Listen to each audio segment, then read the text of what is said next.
ربنا وبعث فيهم رسولا منهم يتلو عليهم آياتك ويعلمهم الكتاب والحکمہ۔ ہماری آج کی گفتگو کا عنوان ہے رسول اکرم صلی اللہ تعالی علیہ وسلم کا انداز تعلیم۔ آپ یہ بات یاد رکھیں، انسان کو علم کی بڑی ضرورت ہے۔ اگر انسان علم نہ رکھتا ہو تو اس کائنات میں ایک قدم اٹھانا بھی انسان کے لیے مشکل ہو جاتا ہے۔ اور آپ یہ بات بھی یاد رکھیں کہ ہم سے پہلے ملائکہ کی جماعت اس کائنات میں موجود تھی اور وہ عبادت گزار جماعت تھی۔ لا یعصون اللہ ما امرہم، اللہ فرماتے ہیں کہ انہوں نے کبھی بھی میرے احکام کے معاملے میں نافرمانی نہیں کی۔ اب اتنی عبادت گزار جماعت اور اتنی فرما بردار جماعت کے سامنے جو حضرت انسان کا تعارف بنا ہے نا، وہ بنا ہے علم کی وجہ سے۔ وَعَلَّمَ آدَمَ الْأَسْمَاءَ، ہم نے حضرت آدم علیہ السلام کو علم دیا۔ انسانیت کی شناخت جو ہے وہ علم ہے۔ اب یہ بات یاد رکھیں، قرآن پاک نے نبی مکرم صلی اللہ تعالی علیہ وسلم کا تذکرہ کرتے ہوئے فرمایا کہ ہم نے جو اپنے نبی کی بعثت فرمائی ہے انہیں تمہاری طرف بھیجا ہے، اس کی بنیاد کیا ہے؟ یعلمہم الکتاب، کہ ہمارا نبی تمہیں کتاب کی تعلیم دے، کتاب سکھائے۔ میں آپ کو اتنا بتاؤں گا کہ نبی مکرم صلی اللہ تعالی علیہ وسلم کا اپنے شاگردوں کے ساتھ تعلق، ماحول اور طریقہ کار کیسا تھا۔ ایک مرتبہ نبی پاک علیہ السلام کے سامنے ایک بچہ بیٹھا ہے اور کھجوروں کا تھال موجود ہے۔ وہ کبھی دائیں سے کبھی بائیں سے کھجوریں اٹھاتا ہے۔ تو اس بچے کو نبی علیہ السلام نے تعلیم دیتے ہوئے 3 چیزوں کی تاکید فرمائی۔ پہلا فرمایا کہ اللہ کا نام لے کے کھاؤ۔ پتہ یہ چلا کہ کھانا کھانے سے پہلے اللہ کا نام لینا ضروری ہے، اس لیے کہ زمین میں بیج جانے تک، آسمانوں سے بارش آنے تک، وہ زمین کے چھپے بیج کو باہر لانے تک تمام تر انتظامات میں اللہ کے سوا کائنات میں کسی کا کردار بھی نہیں ہے۔ افرأیتم ما تحرثون، تم یہ جو کھیتی اگاتے ہو، تم نے کبھی دھیان کیا؟ اَأَنتُمْ تَزْرَعُونَهُ أَمْ نَحْنُ الزَّارِعُونَ، کہ یہ کھیتی تم اگاتے ہو یا ہم کھیتی کو اگاتے ہیں؟ آپ نے فرمایا اللہ کا نام لو۔ پھر نبی علیہ السلام نے فرمایا کل بیمینہ کا، دائیں ہاتھ سے کھانا کھانا۔ پھر آپ نے فرمایا کہ اپنے سامنے سے کھانا کھانا۔ کتنی باتیں فرمائیں؟ 3۔ اللہ کا نام بھی لینا ہے، کھانا بھی دائیں ہاتھ سے ہے، اور کھانا بھی اپنے سامنے سے ہے۔ ایک بات یہ پتہ چلی کہ بچے کے لیے جو ضروری باتیں ہیں وہ سکھانا استاذ اور ماں باپ کے لیے فرض ہے۔ اور دوسری بات یہ پتہ چلی کہ یہ کہنا کہ ابھی بچہ ہے سیکھ جائے گا، یہ غلط ہے۔ انسان جب بولنا شروع ہوتا ہے تو علم شروع ہو جاتا ہے۔ بچے نے بولنا کیسے ہے، بچے نے کسی کو بلانا کیسے ہے، یہ تعلیم 20-25 سال کی عمر کی نہیں۔ جیسے بچہ بولنا شروع کرے نا، اسے بولنے کے آداب سکھانے ہیں، گالی نہیں دینی، تو کر کے نہیں بلانا، اسے کھانے کے آداب سکھانے ہیں کہ دائیں ہاتھ سے کھانا کھانا۔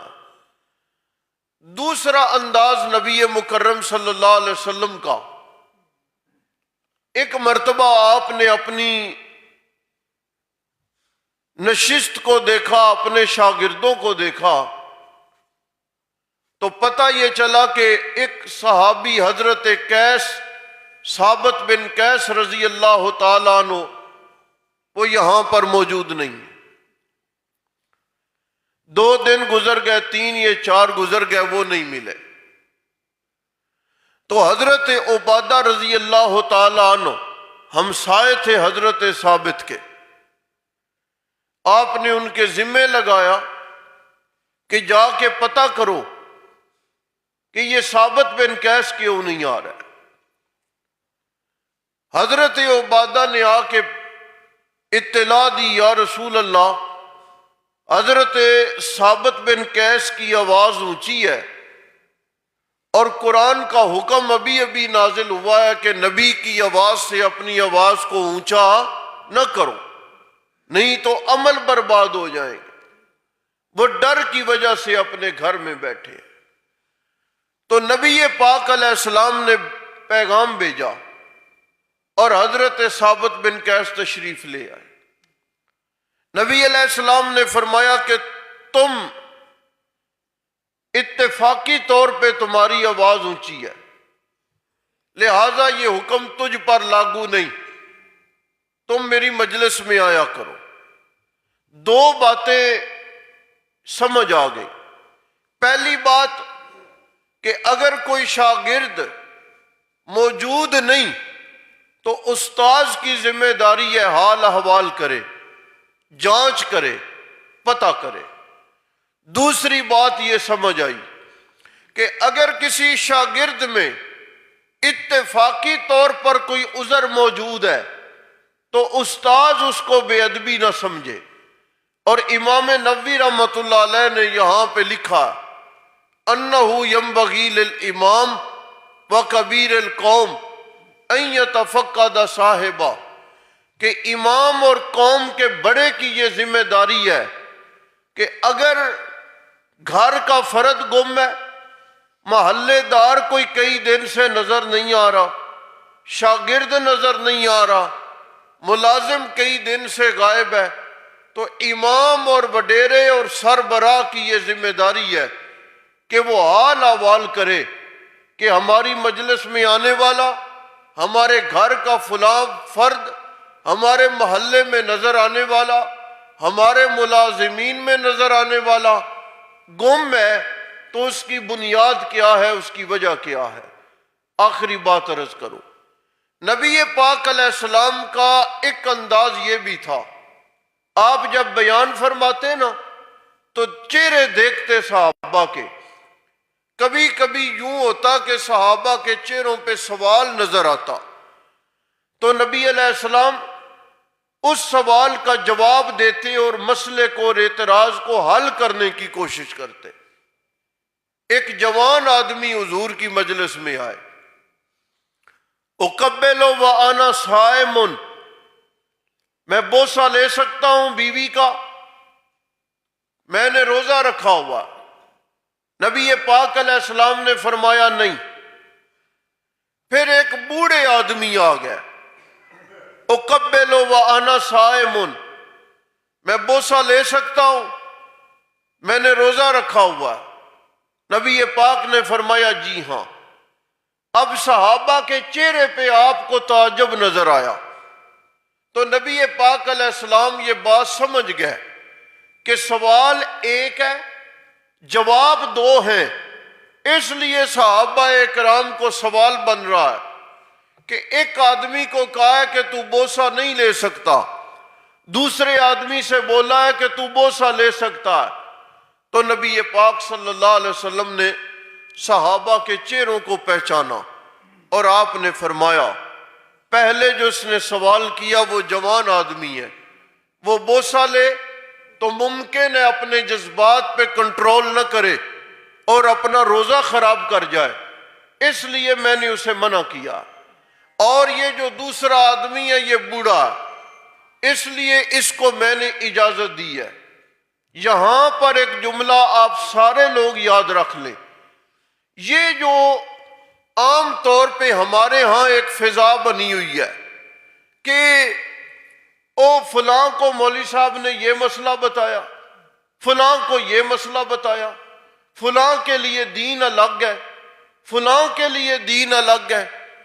بعض لوگ اتنے ناقبت اندیش ہوتے ہیں کہ انہوں نے اپنی زبانوں کو کنٹرول کرنا نہیں سیکھا۔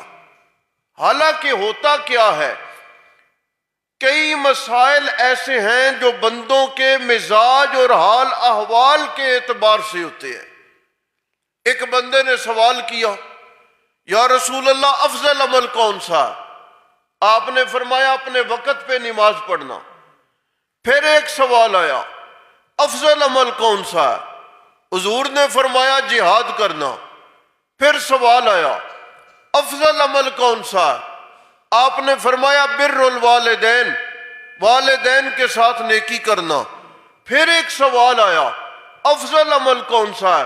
آپ نے فرمایا صدقہ کرنا۔ سوال ایک ہے، جواب کتنے ہیں؟ ایک کو آپ نے کہا صدقہ، ایک کو کہا ہے وقت پہ نماز، ایک کو بولا ہے جہاد، ایک کو بولا ہے والدین کے ساتھ نیکی۔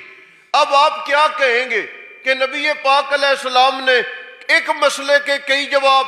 بھائی بات یہ ہے، ایک بندے نے جو پوچھا، آپ نے دیکھا کہ یہ نماز کے وقت پر پڑھنے میں سستی کر رہا، آپ نے کہا وقت پہ نماز پڑھنا افضل ہے۔ دوسرے کو دیکھا کہ یہ صدقے میں سستی کرتا ہے، اسے کہا صدقہ کرنا افضل ہے۔ تیسرے میں دیکھا کہ یہ والدین کے معاملے میں ذرا سستی کا شکار ہے، آپ نے فرمایا والدین سے نیکی کرنا افضل ہے۔ چوتھے کو دیکھا جہاد کے معاملے میں سست ہے، اسے فرمایا جہاد کرنا افضل ہے۔ یعنی کبھی کبھی کوئی مسئلہ ایسا بھی ہوتا ہے جو لوگوں کے حال احوال کے پیش نظر اس کا جواب بدلتا رہتا ہے۔ تو عرض یہ کر رہا ہوں، نبی پاک صلی اللہ علیہ وسلم دین کی تعلیم کے لیے تشریف لائے، ہماری ذمہ داری ہے ہم پاکی ناپاکی کو، نماز کو، سجدہ سہو کو، سجدہ تلاوت کو، نماز کے فرائض کو، واجبات کو، غسل کو اور اپنی زندگی کی جو ضروریات ہیں انہیں ہم سیکھیں بھی اور ان کو ہم یاد رکھنے کی بھی کوشش کریں۔